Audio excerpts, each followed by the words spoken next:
Hello guys, good morning, good afternoon, good evening, san man sulok ng mundo. Naway tayo'y laging ligtas.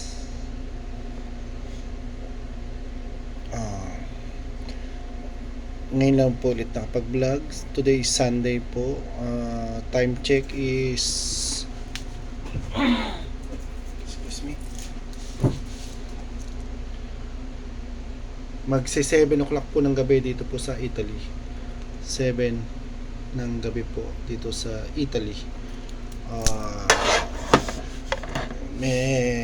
Ngayon po ay Sunday po, araw po ng paglilinis po ng cabin, laba po, at least twice a month po maglaba ng bedsheet. Bali, malis po ako ng Pilipinas noong 16, 20, 23 na po ngayon. Naka 1 week na po ako on board vessel. May kukwento nga po pala ako sa inyo nung Friday, June 20 Friday, June 21. Nagwo-work po ako sa workshop.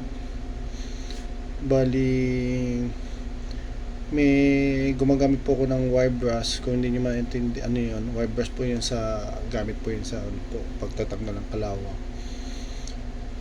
Yung air hose po na nakakonekta doon na by thread siya, humuros po, natanggal. Buti na lang po, salamat na lang sa safety helmet. Kaya kayo mga kapwa kawaro, sikapin nyo laging safety first. Nagkataon lang kasi na may inspection, may parating na superintendent galing sa opisina, kaya kami ni-record na hindi naman palagi required ng helmet, pero for safety dapat talaga naka-helmet tsaka earmuff. Umuros po siya, tumama po dito sa ulo ko yung hose na ganyan kakapal.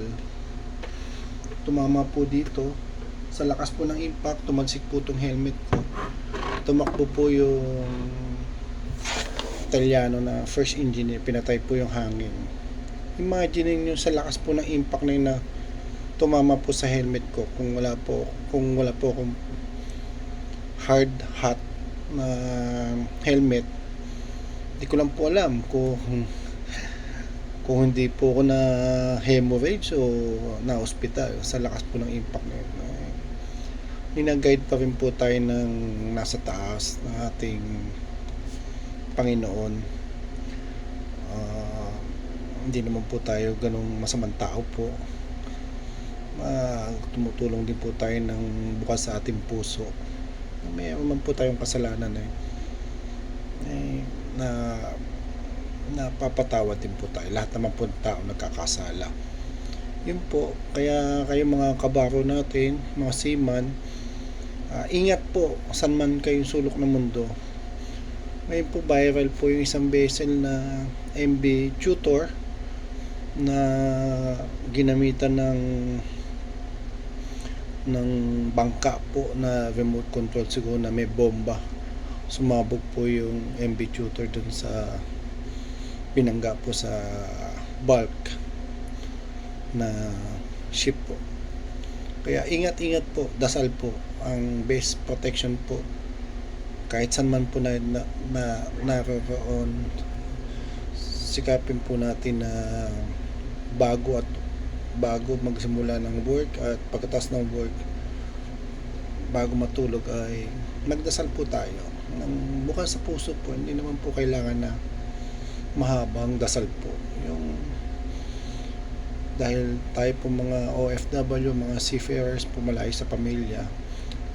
Sana po yung mga mindset po ng ibang tao na every port report, hindi naman po totoo po, hindi po lahat. Dito po sa tanker, bawal po ang alak, bawal po ang babae po. Pwede po kayo mambabae, pero kung matalino ka pong tao, gagamit ka ng babae for 300, 500 euro na equivalent to 18,000, 20 30,000 para sa isang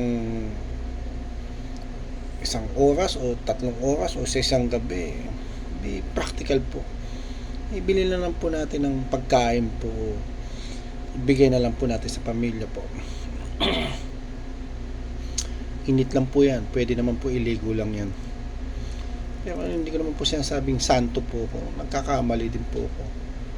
Doon panahon po na mura pa po babae, wala pa po akong asawa, ay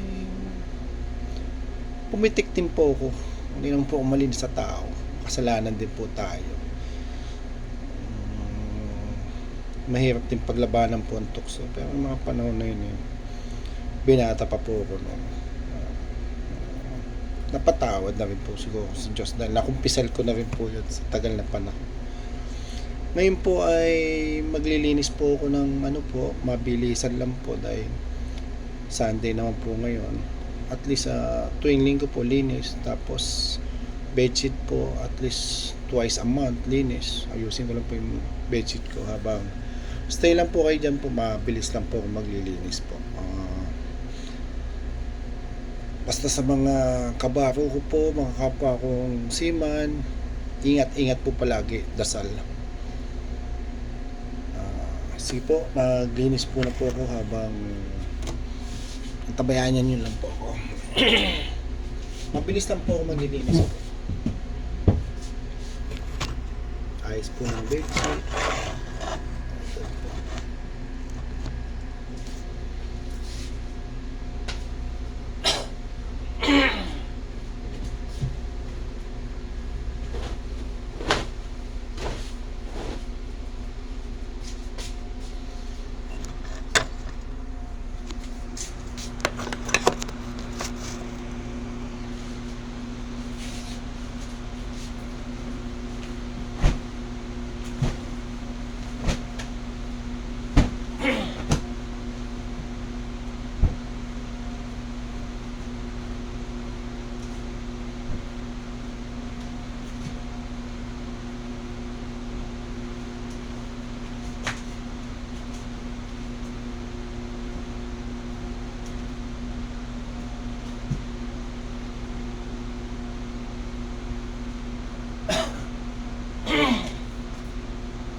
Everyday po yan, kailangan sikapin na maintain po yung kwarto po pa malinis, maliwalas po matulog.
muna po ako po. Next week po, maglalaban naman po ako po.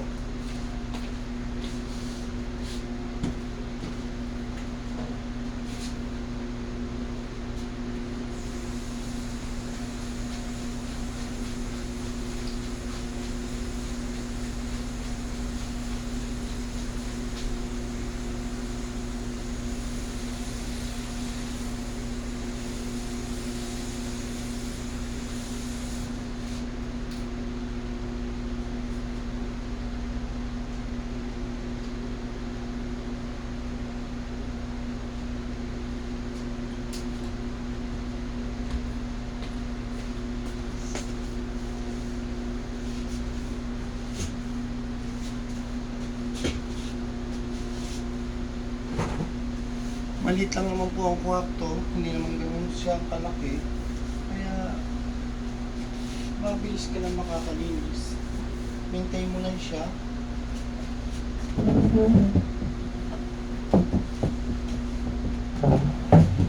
Masarap kasi matulog na malinis ang kapaligiran.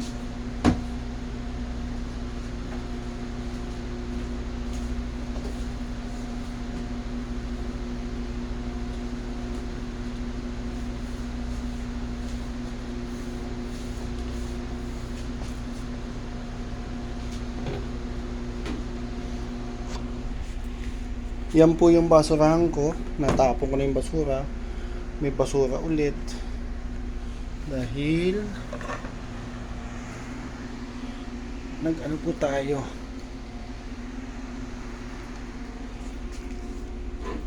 Yan po guys.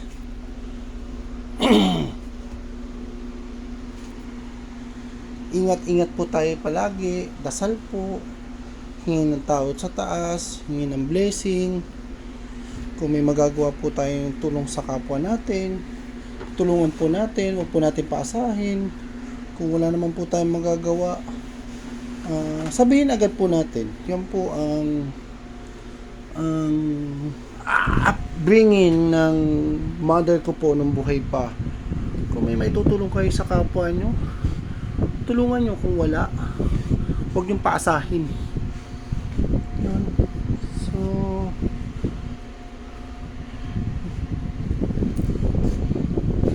sa mga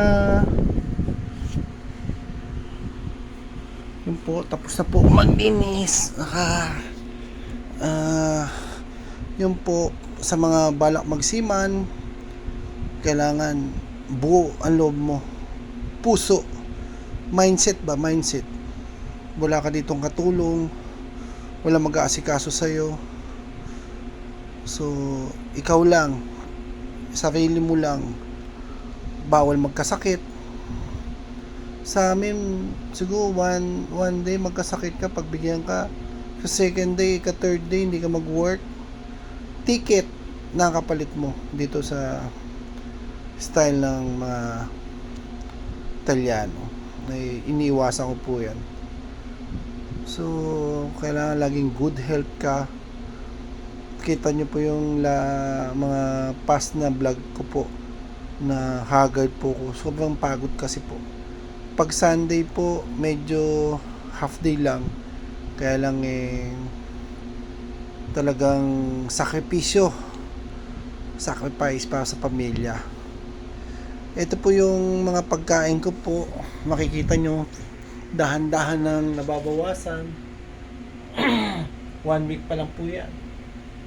So, good for 2 months po yung mga biscuit ko po, mga noodles. Ubus na po yan. Ito po, minimaintain ko lang yung dilata kasi wala naman po nabibili yan dito po. Bibihira po. May place din po dito sa Italy na nabibili yan, kaya lang napakamahal talaga siya. So, yun lang po guys. Nag storytelling po tayo na yung nangyari sa akin last Friday. So, ingat-ingat kayo mga kapwa ko seaman. Please support, subscribe, like, and share. Open din po sa comment kung may mga komento po kayo o may suggestion kayo, suhestyon na para mapaganda ko pa po ang aking pagbablog.